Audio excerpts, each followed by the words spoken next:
Hey everyone, man, thanks for joining me today for this TCWC moment. I hope you're having a great week. Just want to encourage you all. Really want to talk to you today about love. Man, isn't that a cool word? Love.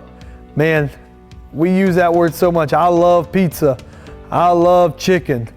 I love watching football. I mean, so many things how we just throw that word love around. But there are some times that, man, we say we love things, or we say, that we love this and love that, but sometimes our words and our action doesn't show love. And I want to read to you kind of in Romans chapter 12, and here's what the author Paul has to say about this. He says, don't just pretend to love others, really love them. Hate what is wrong, hold tight to what is good. Man, have you found yourself lately just not loving somebody? Maybe they disagree with you. Maybe they don't see things exactly the way you see them, but that's okay. Maybe they're even wrong, and that's okay too. You can still be wrong, and I can still love you, and I can hold on to how much I love you and still hate what's wrong, but love the good in you.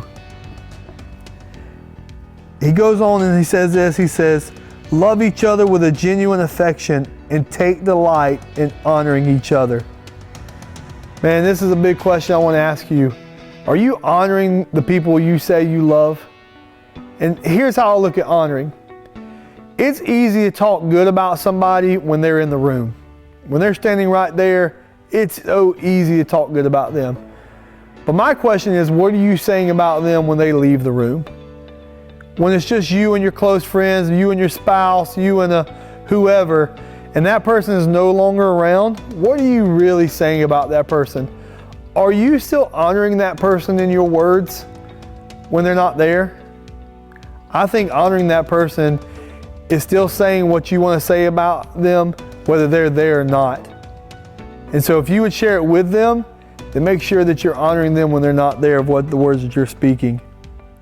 It says this, never be lazy, but work hard and serve the Lord enthusiastically.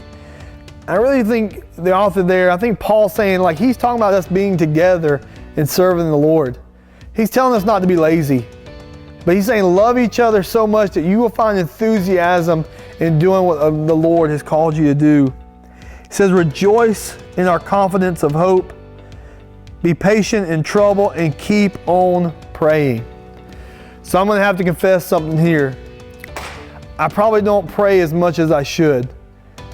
I probably don't pray as often as I could. But I'm finding myself that, there are days that I make decisions, and I make decisions all the time based on what I think and maybe what I even feel is right at the moment. And then there's some decisions I make along with my wife because it affects our family, and I want to make sure I get those right as well. But sometimes I forget to include the Lord. And all I got to do is really reach out to Him, and He will speak. He will talk to me. But sometimes I don't bathe those decisions that I have in prayer enough. And why is that so important? Because just about every decision I can think about that I make on a daily involves people in some form or fashion. And the crazy thing is, God is absolutely passionately in love with people.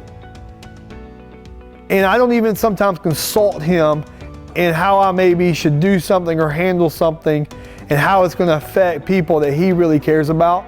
So I've had to take a step back, and just because I'm trying to make a decision to either check off a box or I feel like I have to make that decision now, I really have to find myself to say, hey, let me take time and see what God says about this, and let me open up that access of prayer. When God's people are in need, be ready to help them. Always be eager to practice hospitality.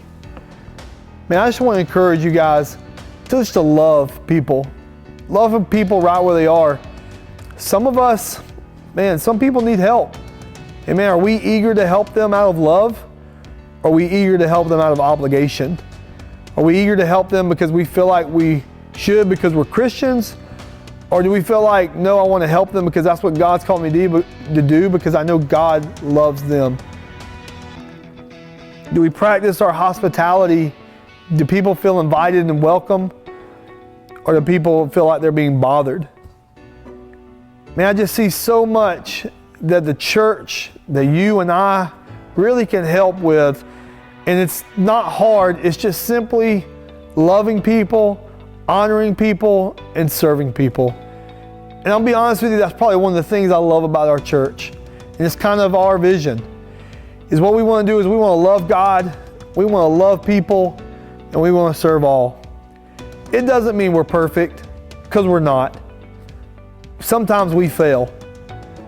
But we're trying to do the best we can in what God's called us to do. And I hope you'll join me in continuing that we just love each other with everything we got. Hey, I hope you have a great week. Thanks for joining me for this moment.